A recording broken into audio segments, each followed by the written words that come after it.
Hello बच्चों, जैसे कि आज की क्लास में हम पढ़ेंगे हिंदी। हिंदी में हम पढ़ेंगे भाषा। भाषा इसलिए पढ़ेंगे क्योंकि भाषा कैसे बनती है, इससे इससे पहले हमें ये जानना होगा वर्ड क्या है, ध्वनि क्या है, इस सब के बारे में हम जानेंगे। तो हिंदी का एक बहुत ही बेसिक क्लास है, बहुत ही बेसिक कॉन्सेप्ट है, क्योंकि इसमें हम सीखेंगे कि हिंदी भाषा कैसे बनी, हिंदी जो हम बोलते हैं वो भाषा का रूप कैसे ले लेती है, भाषा क्या है, भाषा के प्रकार क्या है, इन सबको हम पढ़ेंगे। वैसे तो आप जानते होंगे, आप सभी को हिंदी आती होगी क्योंकि हमारी मातृभाषा हिंदी है। तो हम जिस परिवार में जन्म लेते हैं, जिस परिवेश में जन्म लेते हैं, तो वहाँ सब हिंदी बोलते हैं, तो हम हिंदी बहुत आसानी से सीख जाते हैं। हमें सीखना मुश्किल हो जाता है जो लैंग्वेज हमारी मातृभाषा नहीं होती।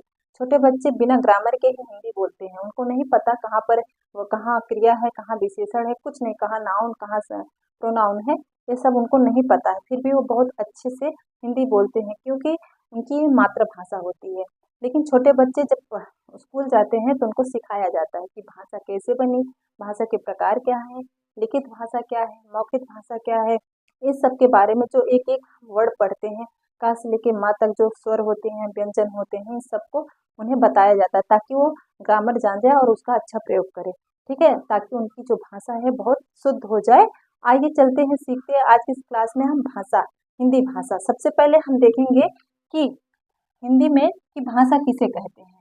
भाषा किसे कहते हैं? भाषा जिस माध्यम से हम अपने विचारों को दूसरे तक पहुंचाते हैं और दूसरे को विचारों को हम खुद समझते हैं।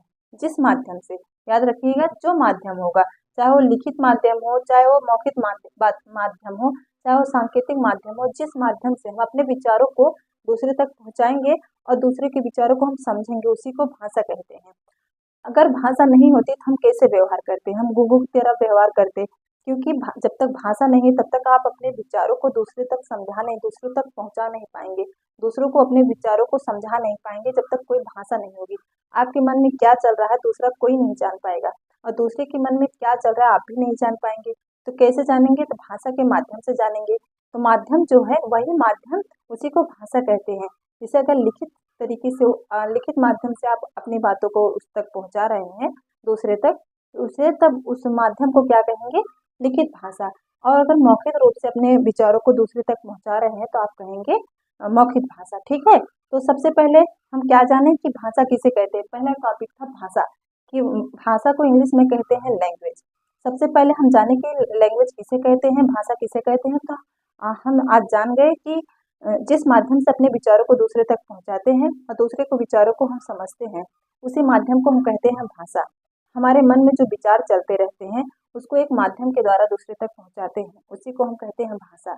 और वो माध्यम कई तरीके के होते हैं जो आगे हम सीखेंगे। ठीक है, तो माध्यम देख लेते हैं। भाषा भाषा जो है, सबसे पहले इस जो माध्यम है उसी को प्रकार कहते हैं। भाषा के प्रकार, भाषा के प्रकार कितने तरीके से हम भाषा भाषा में कितने तरीके, कितने माध्यम से हम भाषा को यूज कर सकते हैं। ठीक है, भाषा बोल सकते हैं, कितने तरीके से हम भाषा बोल सकते हैं। तो मेन जो वो है, मेन प्रकार है भाषा के, दो है। पहला क्या है और दूसरा क्या है? पहला है लिखित लिखित भाषा, और दूसरा क्या है? मौखिक भाषा। मौखिक भाषा, ठीक है, मौखिक भाषा। अब इसको कहते हैं written English, written language, written language, ठीक है। और इसको कहते हैं ओरल लैंग्वेज। मौखिक भाषा को कहते हैं ओरल लैंग्वेज, लिखित भाषा को कहते हैं रिटन लैंग्वेज। तो भाषा किसे कहते हैं? जिस माध्यम से हम अपने विचारों को दूसरे तक पहुंचाते हैं और दूसरे के विचारों को हम खुद समझ पाते हैं, तो उसी को कहते हैं भाषा।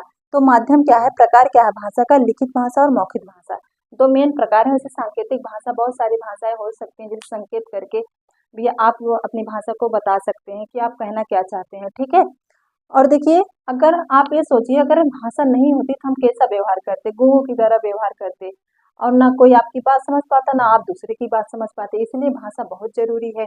तो भाषा में लिखित भाषा, मौखिक भाषा। सबसे पहले देखेंगे लिखित भाषा क्या है। इससे नाम से ही पता चल रहा है, रिटन लैंग्वेज, कि जो जो भाषा जिस चीज को हम लिखित रूप में व्यक्त करते हैं उसी को हम कहते हैं लिखित भाषा। और कुछ चीजों को हम मौखिक रूप से दूसरों तक अपने विचारों को पहुंचाते हैं, उसको कहते हैं मौखिक भाषा। तो क्या जाने आप, लिखित भाषा किसे कहते हैं? जिस माध्यम से लिख करके अपने विचारों को प्रकट करना उसे कहते हैं लिखित भाषा, और बोल करके अपने विचारों को प्रकट करना उसको कहते हैं मौखिक भाषा। ठीक है, आई होप आपके समझ में आया हो। आगे देख लेते हैं। पहला तो हो गया भाषा। भाषा किसे कहते हैं? जिस माध्यम से हम अपने विचारों को दूसरे तक पहुंचाते हैं और दूसरे के विचारों को हम खुद समझते हैं, उसी को भाषा कहते हैं। भाषा दो प्रकार की होती है, पहला है रिटन लिखित भाषा, दूसरा है ओरल भाषा। लिखित भाषा को रिटन लैंग्वेज और मौखिक भाषा को ओरल लैंग्वेज कहते हैं। लिखित रूप में अपने विचारों को प्रकट करना लिखित भाषा, और मौखिक रूप से अपने विचारों को प्रकट करना मौखिक भाषा। ये था पहला टॉपिक था। दूसरा है भाषा के तत्व या प्रकार। जैसा कि हम बता दिए भाषा के रूप क्या है, आप जान गए लिखित और मौखिक।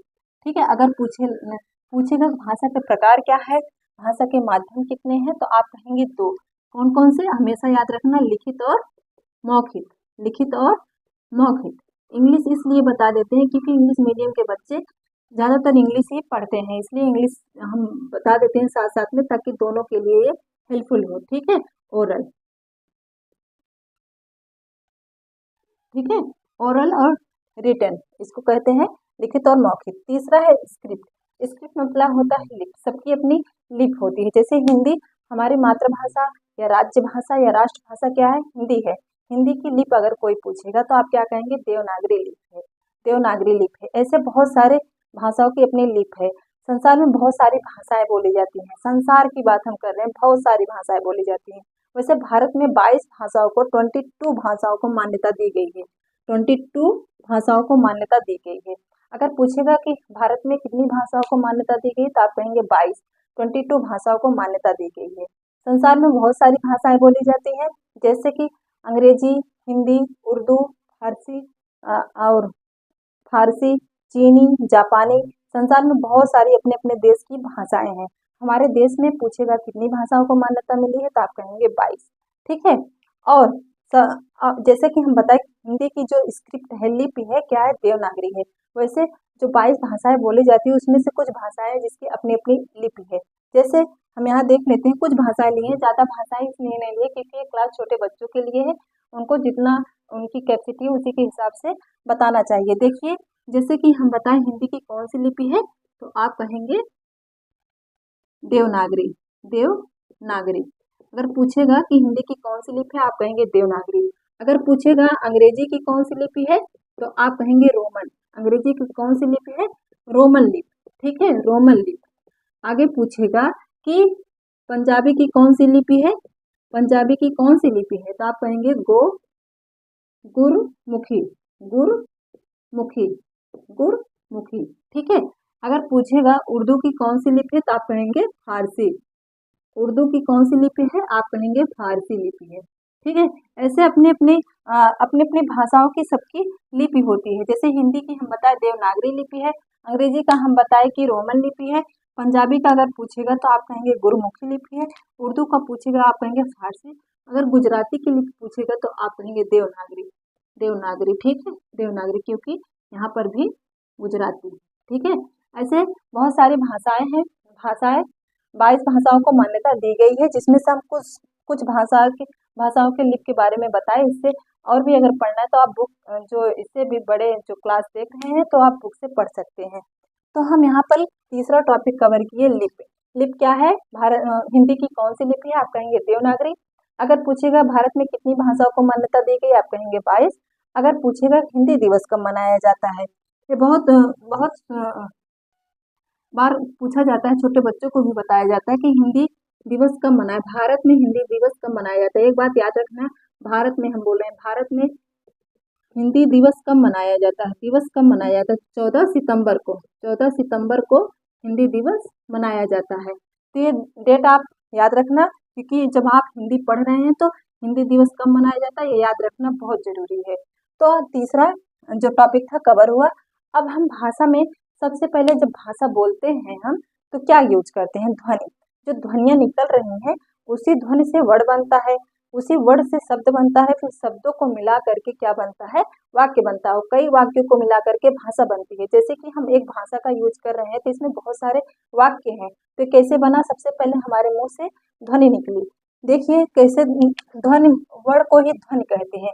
जो कुछ हम बोलते हैं उसी को हम ध्वनि कहते हैं।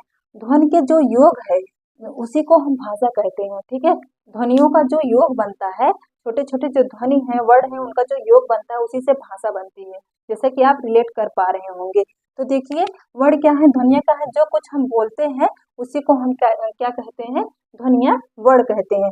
जिस ध्वनि में अर्थ होता है वही भाषा होता है। देखिए, अर्थ अगर जब तक किसी ध्वनि का अर्थ ना निकले तब तक आप उसको भाषा में कैसे यूज कर सकते हैं। तो ध्वनियों का जो सार्थक अर्थ निकलता है उसी को हम भाषा कहते हैं। ठीक है, उसी को हम भाषा कहते हैं।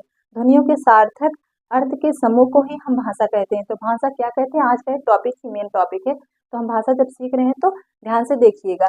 ठीक है, वर्ड क्या है, अगर पूछेगा भाषा की सबसे छोटी इकाई क्या है तो आप कहेंगे वर्ड है। कैसे है, क्योंकि जब हमारे मुंह से ध्वनि या वर्ड निकलेगा तो उसी से शब्द बनेंगे। कई बार जब ध्वनियाँ निकलेंगी तो शब्द बनेगा, और कई शब्दों को मिला करके हम वर्ड बना देते हैं, वाक्य बना देते हैं, और कई वाक्यों को मिला करके हम क्या बना देते हैं, एक भाषा बना देते हैं, उसको भाषा का रूप दे देते हैं। तो अगर पूछेगा भाषा की सबसे छोटी इकाई क्या है तो आप कहेंगे ध्वनि या वर्ड। वर्ड क्या है, वर्ड के आप टुकड़े नहीं किए, अक्षर। वर्ड का मतलब होता है अक्षर। अक्षर मतलब जिसका क्षरण ना हो, जिसके टुकड़े ना किया जा सके, उसी को वर्ड या ध्वनि कहते हैं। आप आई होप आपके समझ में आ रहा हो, जिसके टुकड़े ना किया जा सके। जैसे टुकड़े का मतलब आप ये समझिए, जैसे कोमल है, कोमल में हम इसमें ध्वनि को, सारी ध्वनियों को अलग करेंगे। देखिए कैसे अलग करेंगे, का, जैसे कि अभी स्वर क्या है, व्यंजन क्या है, आगे हम बताएंगे, इसलिए यहाँ पर नहीं बताएंगे। यहाँ पर हम बस वर्ड ध्वनि को अलग कर रहे हैं। देखिए, का, ओ, धन, मा, फिर आ, फिर ला, फिर आ। इसका मतलब क्या हुआ, ये जो आप का, आ, मा, आ, ला, आ ये सब देख रहे हैं, ये सब ध्वनि है। इन्हीं ध्वनियों को मिला करके क्या बना था, शब्द बना था, और यही शब्दों को मिला करके वाक्य बनता। ठीक है, तो यहाँ पर आप देख रहे हैं जो एक एक करके हमें कोमल को अलग कर दिए हैं, एक एक वर्ड, एक एक ध्वनि को अलग कर दिए हैं, इसी को ध्वनि कहते हैं।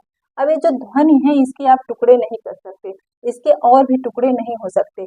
शब्द, एक बात ध्यान देखिएगा, शब्द के हम टुकड़े कर दिए, लेकिन ये जो वर्ड है, ध्वनि है, इसके टुकड़े हम नहीं कर सकते। इसी को कहते हैं अक्षर। अक्षर का मतलब जिसका क्षरण ना हो, जिसका नाश ना हो। आगे देखिए, पालक को अलग करते हैं, पा, आ, ला, आ, का, आ। अब देखिए, ये सब जो आपको दिख रहा, आ, का, आ, ला, आ, पा, ये सब क्या है, ये सब एक वर्ड है, ध्वनि है। ठीक है, इसके अब आप टुकड़े नहीं कर सकते। इसी ध्वनि को वर्ड कहते हैं, अक्षर कहते हैं, इंग्लिश में कहते हैं अल्फाबेट। ठीक है, अल्फाबेट कहते हैं। तो आप बस इतना जानिएगा कि इसके क्षरण नहीं हो सकते, इसका नाश नहीं हो सकता, इसके अब और भी टुकड़े आप नहीं कर सकते। शब्द के, वाक्य के, सबके, लैंग्वेज के, सभी के टुकड़े आप कर सकते हैं, लेकिन वर्ड, वर्ड के टुकड़े नहीं कर सकते। इसीलिए वर्ड को कहते हैं भाषा की सबसे छोटी इकाई, उससे छोटी कोई इकाई नहीं होती। ठीक है, आगे देख लेते हैं, मीरा। मीरा है, देखिए, मा, ई, रा, आ। देखिए, ये जो हम मा, ई, रा, आ सब अलग किए, ये सब क्या है, वर्ड है। अब वर्ड में, वर्ड, जब वर्ड को हम पढ़ते हैं, कई वर्डों को मिलाकर वर्णमाला बनती है। वर्णमाला में क्या क्या होते हैं, वर्णमाला में स्वर होते हैं, वर्णमाला में व्यंजन होते हैं। जब वर्णमाला बनती है तभी तो हम उसको भाषा का रूप देंगे, तभी तो हम वाक्य बनाएंगे। हम एक एक करके जब सबको जोड़ेंगे तभी तो शब्द बनेगा, एक एक ध्वनि को जब हम जोड़ेंगे तभी तो शब्द बनेगा। ठीक है, देखिए यहाँ पर वर्णमाला किसे कहते हैं, वर्णों का उचित क्रम ही वर्णमाला कहलाता है।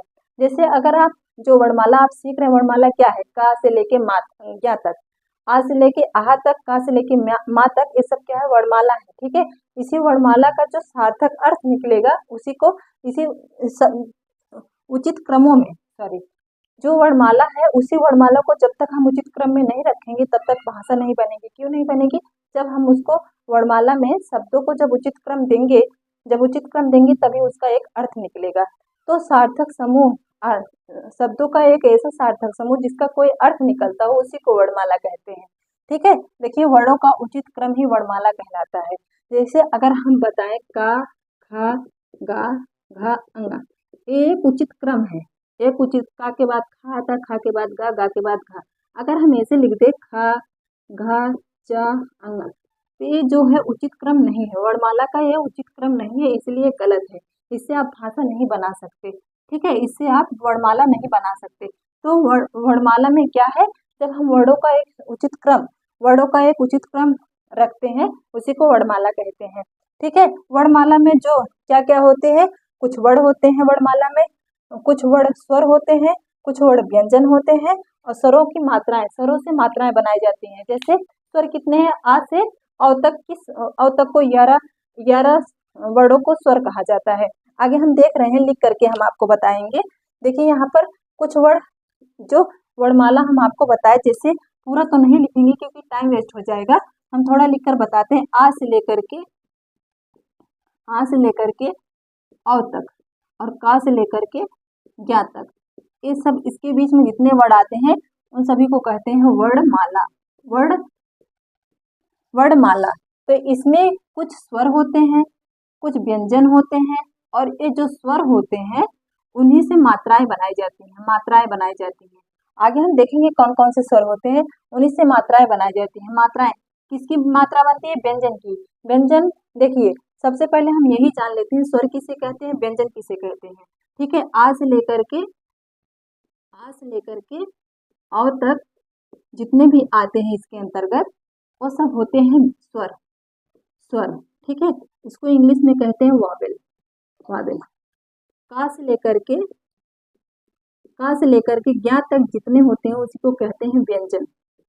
इसको कहते हैं कॉन्सोनेंट। ठीक है, कॉन्सोनेंट इंग्लिश में कहते हैं कॉन्सोनेंट।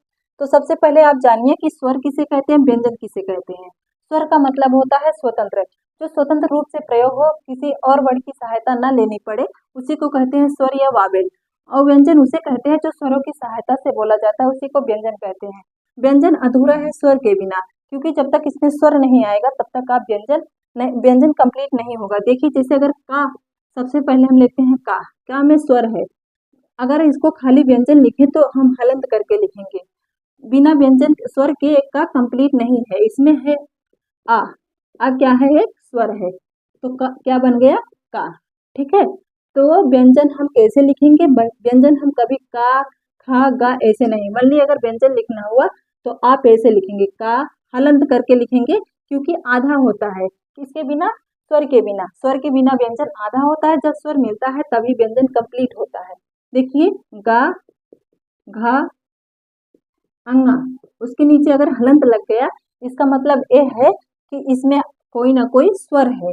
तो देखिए, इसमें जैसे अगर लिख दिए को अलग कर रहे हैं स्वर और व्यंजन, तो का को हमेशा आधा लिखेंगे, और इसमें ओ की मात्रा है, मतलब ओ स्वर है। ठीक है, ओ स्वर है।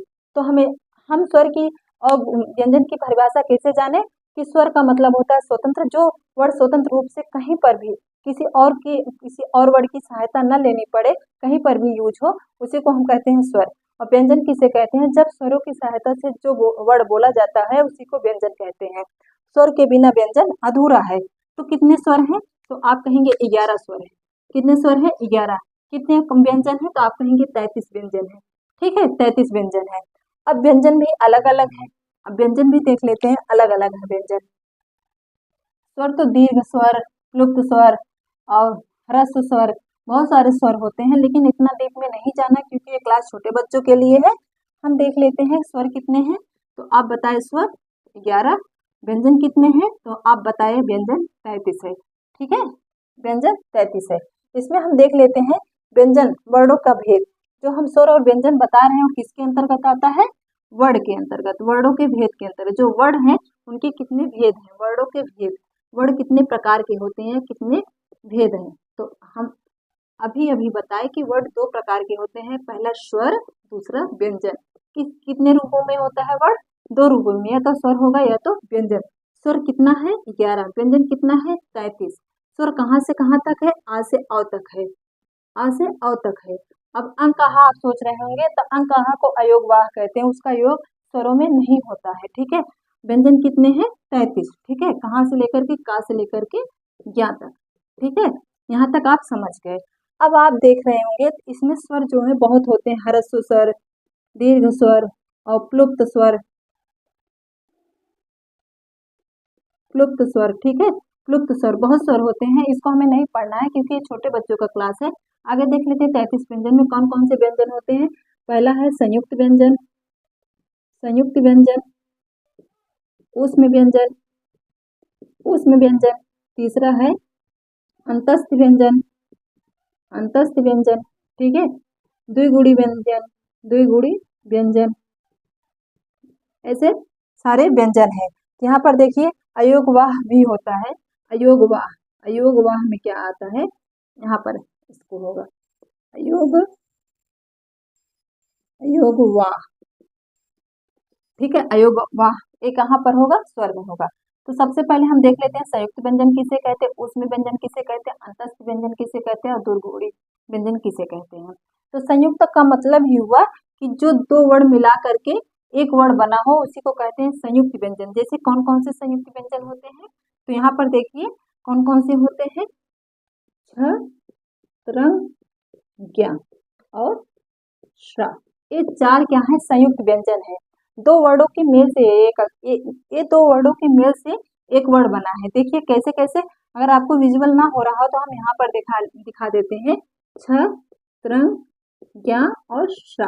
कैसे कैसे, छ किन दो वर्डों से मिलकर बना है, तो आप कहेंगे आधा का और शा से क्या मिलकर बना है, छ। ठीक है, यहाँ पर आधा इसलिए लगा रहे हैं क्योंकि ये आधा ही है। ठीक है, व्यंजन है, दो व्यंजन मिलकर बना है ना। यहाँ पर देखिए ता और रा मिलकर त्रा बना है। ज्ञा देखिए आधा जा और इया से क्या बना है, ज्ञा बना है। ठीक है, उसके बाद यहाँ पर श्रा देख लेते हैं, शा और रा से क्या मिलकर बना है, श्रा। ठीक है, तो अगर पूछेगा संयुक्त व्यंजन कितने हैं, तो आप कहेंगे चार, छ, तरंग, ज्ञ और श्रा। छ किससे किससे मिलकर बना है, आधा का और शा से। त्रा किससे किससे मिलकर बना है, छ और ता से, सॉरी ता और रा से। ठीक है, ज्ञ किससे किससे मिलकर बना है, जा और इया से। त्रा किससे किससे मिलकर बना है, सा और रा से। तो क्या बन गया, छ। ठीक है, ये संयुक्त व्यंजन हुए। आगे हम देख लेते हैं अंतस्थ व्यंजन। अंतस्थ व्यंजन किसे कहते हैं, आगे देख लेते हैं हम अंतस्थ व्यंजन। आई होप ये आपके समझ में आ रहा हो। अंतस्थ व्यंजन किसे कहते हैं, या रा कितने होते हैं अंतस्थ व्यंजन, या रा ला, इसको कहते हैं अंतस्थ व्यंजन। तो जो व्यंजन है हम आपको बता रहे हैं कि कैसे बोला जाता है। तो सबका उच्चारण स्थान होता है, चाहे व्यंजन हो चाहे स्वर हो, सबका उच्चारण स्थान होता है। कुछ ट्रिक है, कुछ सूत्र हैं, यहाँ पर नहीं बताएंगे क्योंकि छोटे बच्चों का क्लास है। अगर आप इंटरेस्टेड हैं तो आप जरूर लिखिएगा, कमेंट बॉक्स में लिखकर बताइएगा, तो हम उसके लिए अलग से क्लास लेकर आएंगे। तो यहाँ पर देखिए यार अलावा क्या है, अंतस्थ व्यंजन है। आगे देख लीजिए ऊष्म व्यंजन कौन कौन से है, शा, ख, शा और हा, ये क्या है, ऊष्म व्यंजन। उस संयुक्त व्यंजन दो वर्डों के मेल से बना है। ऊष्म व्यंजन किसे कहते हैं, जब कोई वर्ड बोलने में जो प्राण वायु है मुख से घर्षण करते हुए गर्म वायु के साथ बाहर आए। फिर से सुनिए, जब मुंह से वायु गर्म रूप में बाहर आती है, मुंह से घर्षण करते हुए गर्म रूप में बाहर आती है, उसी को कहते हैं ऊष्म व्यंजन। जैसे ऊष्म मतलब उष्मा, जिन वर्डों को बोलने में उष्मा गर्मी महसूस हो, गर्म हवा निकले बाहर, उसी को कहते हैं ऊष्म व्यंजन। अब पूछेगा कि ऊष्म व्यंजन कौन कौन से, तो आप कहेंगे शा, खा, शा, हा। आप बोल के भी देखिएगा कि उष्मा के साथ मतलब गर्मी के साथ गर्म वायु निकलती है इसको बोलने में। ठीक है, आगे अंतस्थ व्यंजन को यारा लावा कहते हैं। क्यों कहते हैं, जल्दी से बोला जाता है इसीलिए इसको आधा अंतस्थ व्यंजन कहते हैं। कुछ स्वर भी है, कुछ व्यंजन भी है। आगे देखिए द्विगुणी व्यंजन कहते हैं, ढ और ढ, ढ और ढ को द्विगुणी व्यंजन कहते हैं, क्योंकि इसे लुंठित व्यंजन भी कहते हैं। क्यों कहते हैं, क्योंकि ये बहुत तेजी से ऊपर जाके नीचे नीचे गिरती है, इसी को हम कहते हैं, इसको कहते हैं द्विगुणी व्यंजन। तो वर्डों के जो भेद थे, प्रकार थे, जिसमें था स्वर और जिसमें था व्यंजन, जिसमें हम स्वर में तो नहीं, कुछ स्वर में भी सीखे। स्वर कितने होते हैं, पहला है दीर्घ स्वर, ह्रस्व स्वर, दीर्घ स्वर और प्लुप्त स्वर, ऐसे होते हैं। लेकिन यहाँ पर हमें स्वर नहीं पढ़ना, हमें व्यंजन पढ़ना। जो 33 व्यंजन है का से लेकर के मा तक, उसमें संयुक्त व्यंजन छत्र, ज्ञ और श्रा था। उस व्यंजन शाखा सा हा था, और अंतस्थ व्यंजन था यारा लावा, और द्विगुणी व्यंजन था ढ और ढा। ठीक है, और इसके बाद हम देखेंगे अयोगवाह। अयोगवाह किसे कहते हैं, ये होते हैं स्वर में, अयोगवाह, अयोगवाह जिसका स्वर में गणना नहीं की जाती उसी को कहते हैं अयोगवाह। जिसका योग ना हो उसी को कहते हैं अयोगवाह। जिसमें से पहला है अनुस्वार। अनुस्वार जो नाक से बोला जाता है, अनुस्वार। अनुस्वार जो नाक से बोला जाता है उसे कहते हैं अनुस्वार। जैसे चंद्रबिंदी, जैसे अंक, पंख, ठीक है, ये क्या है? अनुस्वार है, पहला था। दूसरा था अनुनासिक। अनुनासिक, अनुनासिक, ठीक है। अनुनासिक का मतलब होता है जो नाक और मुंह, नाक और मुंह दोनों से बोला जाए उसी को कहते हैं अनुनासिक, ठीक है। जैसे चंद्रबिंदी जो है उसको अनुनासिक में आता है, जैसे आंख, आंख, ठीक है, आंख। ऐसे भी चंद्रबिंदी, चांद, चांद। चंद्रबिंदी वाले जितने होते हैं वो सब कहाँ कहाँ से बोले जाते हैं? मुख और नाक से, उसको क्या कहते हैं? अनुनासिक। और जो नाक से बोले जाते हैं कहते हैं उसको कहते हैं अनुस्वार, जिसपे अंक की मात्रा होती है। अनुनासिक पे होता है चंद्रबिंदी, चंद्रमा भी होती है, ठीक है। तीसरा है विसर्ग। विसर्ग किसे कहते हैं? जो अंत में लगाया जाता है उसको विसर्ग कहते हैं। ये जो बिंदी आप देख रहे हैं इसको विसर्ग कहते हैं। कहाँ कहाँ लगता है? जैसे आप अगर लिख रहे हैं अतः, ठीक है, दुख, ठीक है, प्रातः, तो कहाँ लगाया गया? अंत में लगा विसर्ग। आह का ध्वनि आता है ऐसे जब हम विसर्ग लगाते हैं आह का ध्वनि आता है, ठीक है। तो यहाँ पर हम वर्णों के भेद तक देख लिए। और भी बहुत सारी चीजें हैं जो हम बहुत डीप में नहीं जाना चाहते, इसलिए क्योंकि हम आपको शुरू में ही बताए कि हिंदी का बहुत ही बेसिक कॉन्सेप्ट है, ठीक है। का से लेकर के माँ तक जो होते हैं उन सब के उच्चारण स्थान हम बता देंगे। जाते जाते थोड़ा बहुत बता देते हैं। का से लेकर के माँ तक के जो उच्चारण स्थान है, आ उसको छोड़ करके, स्वर को छोड़ करके पूछेगा स्वर कितने हैं तो आप कहेंगे 11। हिंदी में स्वर 11 है और संस्कृत में स्वर 9 है, ठीक है। और इंग्लिश में स्वर मतलब वावेल कितने हैं? 5 हैं। तो ये सब आप कंफ्यूजन मत रखिएगा, छोटे बच्चों का सबका है और सबके लिए ये जरूरी है क्योंकि ये बहुत ही बेसिक लेवल है। आगे पढ़ते पढ़ते सब बेसिक चीजें भूल जाते हैं। देखिए का से लेकर के माँ से, का से लेकर के जो माँ है, माँ तक के व्यंजन है उसको कहते हैं अस्पर्श व्यंजन, अस्पर्श व्यंजन, ठीक है। उसके बाद या, रा, ला, वा, जैसा कि हम बताए उसको कहते हैं अंतस्थ व्यंजन, अंतस्थ व्यंजन, ठीक है, अंतस्थ व्यंजन। उसके बाद कहते हैं शा, खा, शा, हा। इस सा को कहते हैं तालव्य सा, तालव्य सा, ठीक है। इस शा को कहते हैं मूर्धा सा और इस शा को कहते हैं दंती सा और शाखा साहा, ठीक है। इन तीनों सा का मतलब हम बताए। ये जो बड़ा वाला सा है इस सा को कहते हैं तालव्य सा। उसके बाद ये वाला जो खट्टे सा है उसको कहते हैं मूर्धा सा और ये जो छोटा सा है इसको कहते हैं दंती सा। क्योंकि ये तालु से, इस सा को तालु से बोला जाता है, इस सा को मूर्धा से बोला जाता है और इस सा को दंत से बोला जाता है, दांत से बोला जाता है। शाखा शाह को क्या कहते हैं? ऊस में व्यंजन, ऊस में व्यंजन। व्यंजन ये बहुत ही इंपॉर्टेंट है। जो कैटेगराइज हम कर रहे हैं, जो कैटेगरी में हम बांट रहे हैं वो बहुत ही ज्यादा जरूरी है। शाखा साहा, उसके बाद छत, तरंग, ज्ञा, इसको कहते हैं संयुक्त व्यंजन और श्र भी है, ठीक है, संयुक्त व्यंजन, संयुक्त व्यंजन। तो आई होप आपकी समझ में आ रहा हो, कोई भी कंफ्यूजन ना रह गई हो, ठीक है। का से लेके माँ तक को अस्पर्श व्यंजन कहते हैं। अस्पर्श व्यंजन क्यों कहते हैं? क्योंकि का को कंठ से बोला जाता है, का वर्ग को कंठ से बोला जाता है, च वर्ग को तालु से बोला जाता है। उसी प्रकार का, चा, ता वर्ग को मूर्धा से बोला जाता है। वर्ग का मतलब ट ठ ड ढ अड़ा, च छ ज ञ, क ख ग ङ, ठीक है। इसको बोला का वर्ग को कंठ से बोला जाता है, च वर्ग को तालु से बोला जाता है और टा वर्ग को मूर्धा से बोला जाता है। इसी के प्रकार ता, ठीक है। यहाँ पर देखिए ता था दा धा ना, ता वर्ग को किससे बोला जाता है? दांत से, दंत से, ठीक है। पर वर्ग को ओष्ठ से, ओष्ठ से। तो बस इतना आप समझिए, का से लेके माँ तक के जितने भी व्यंजन होते हैं, जितने भी वर्ड होते हैं वो कहीं ना कहीं टच करते हैं, किसी न किसी को स्पर्श करते हैं, छूते हैं। जैसे कि हम बताए का कंठ से बोला जाता है और च वर्ग तालु से बोला जाता है, ट वर्ग मूर्धा से बोला जाता है और ता वर्ग को दंत से बोला जाता है। आप बोल के देखिएगा तो आप खुद समझ जाएंगे, प्रैक्टिस जरूर कीजिएगा तभी आपको समझ में आएगा। और पा वर्ग को ओष्ठ से बोला जाता है। आई होप आपके समझ में आ रहा हो। एक बार क्विक रिवीजन ले लेते हैं, ताकि आपके जाते जाते बहुत शॉर्ट तरीके में बताएंगे ताकि आपको समझ में आ जाए। तो देखिए, भाषा किसे कहते हैं? जिस माध्यम से हम अपने विचारों को दूसरे तक पहुंचाते हैं और दूसरे के विचारों को हम समझते हैं, उसी को हम भाषा कहते हैं। भाषा कितने प्रकार की होती है? भाषा दो प्रकार की होती है। पहली होती है पहली होती है लिखित भाषा, दूसरी होती है मौखिक भाषा। लिखित भाषा को रिटन लैंग्वेज और मौखिक भाषा को ओरल लैंग्वेज कहते हैं। उसके बाद हम पढ़े भाषा की लिपि क्या है। भाषा हमारी क्या है? हिंदी। हिंदी की लिपि क्या है? तो आप कहेंगे देवनागरी। और भी भाषाओं की क्या लिपि होती है? जैसे पंजाबी गुरुमुखी, अंग्रेजी की लिपि रोमन है, और उसके बाद उर्दू की लिपि फारसी है। ऐसे संसार में बहुत सारी भाषाएं बोली जाती हैं, जैसे चीनी, जापानी, अंग्रेजी, हिंदी, उर्दू, फारसी, ऐसे संसार में बहुत सारी भाषाएं बोली जाती हैं।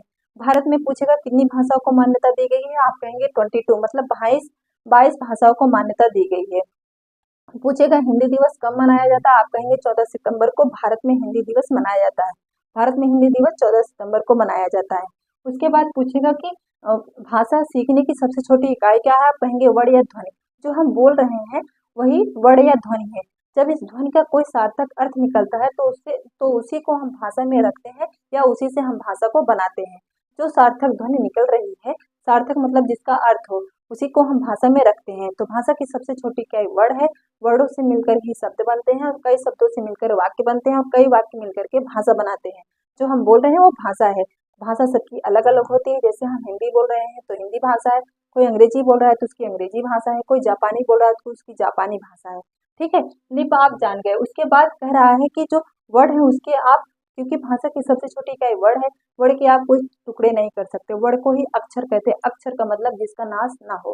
ठीक है, जैसे कि शब्द था, शब्द को हम शब्द के टुकड़े कर दिए, शब्द से हम अलग कर दिए ध्वनि को। ठीक है, अलग कर दिए ध्वनि को, और लेकिन उस ध्वनि के आप टुकड़े नहीं कर सकते, क्योंकि वो भाषा की सबसे छोटी इकाई है। उसके बाद जो ये वर्ड है, वर्ड मिल करके क्या बनाते हैं? वर्णमाला ही बनाते हैं। जैसे का एक वर्ड है, आ एक वर्ड है, दा एक वर्ड है, ये सब वर्ड जो मिल करके वर्णमाला बनाते हैं। लेकिन वर्णमाला में हम शब्दों को, वर्डों को एक सही क्रम में रखेंगे। जब तक एक सही क्रम में नहीं रखेंगे, व्यवस्थित क्रम में नहीं रखेंगे, तब तक वर्णमाला नहीं बन सकती। क्योंकि जैसे आप कोई मोती पिरो रहे हैं, अगर इधर उधर कोई अच्छे से अगर नहीं पिरोएंगे, तब तक वो अच्छा नहीं लगेगा, आप उसको समझ नहीं पाएंगे। उसी प्रकार वर्णमाला में अगर सही से वर्डों का क्रम नहीं रखेंगे, तब तक आप भाषा को समझ नहीं पाएंगे। ठीक है, अब देखिए वर्णमाला में क्या होते हैं?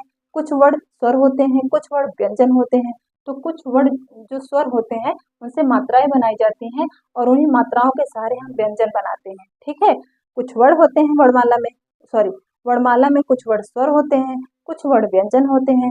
तो जो स्वर होते हैं उनसे हम मात्राएं बनाते हैं। ठीक है, किसकी मात्राएं? व्यंजन की मात्राएं बनते हैं, क्योंकि स्वर जो है स्वतंत्र रूप से प्रयोग होता है, लेकिन व्यंजन जो है स्वरों की सहायता से प्रयोग होता है। देखिए, अगर कोई भी व्यंजन है उसमें स्वर होता है। देखिए, हम आपको बताए थे, अगर कोई भी वर्ड आप लिख लीजिए, जैसे आप लिख दीजिए पनीर। अब इसमें से बता दिया जाए कि आप इसमें से स्वर और व्यंजन को अलग कीजिए, तो ध्यान से देखिएगा। अगर जब तक हम ऐसे लिखेंगे तब तक ये स्वर और व्यंजन इसमें दोनों है। लेकिन अगर हम इसी को ऐसे लिख दिए, आधा पा करके, और यहाँ पर आ लिख दिए, तो अलग हो गया। एक क्या हो गया? व्यंजन। एक क्या हो गया? स्वर। उसके बाद हम क्या लिखेंगे? ना, आधा ना लिखेंगे। उसके बाद बड़ी की मात्रा मतलब ई, उसके बाद रा, फिर उसके बाद आ। तो यहाँ पर आप देखिए स्वर और व्यंजन को अलग किए। यहाँ पर ये व्यंजन जो आधा आपको दिख रहा है सब व्यंजन है, और जो स्वतंत्र रूप से पूरा दिख रहा है वो सब क्या है? स्वर है। क्योंकि स्वर स्वतंत्र रूप से प्रयोग होता है, व्यंजन स्वर की सहायता से बनते हैं। अगर हमें पा बोलना है मतलब हमें स्वर की सहायता लेनी पड़ेगी, तभी ये जाके पा बनेगा। ठीक है, तो यहाँ पर अलग करने के लिए अगर दिया जाए कि इसमें से स्वर और व्यंजन को अलग कीजिए, तो आप अलग कर सकते हैं। अब इसलिए आई होप आपकी समझ में आज क्लास बहुत अच्छी आज की क्लास आई हो, आप बहुत इंजॉय किए हो। आप प्रैक्टिस जरूर कीजिएगा।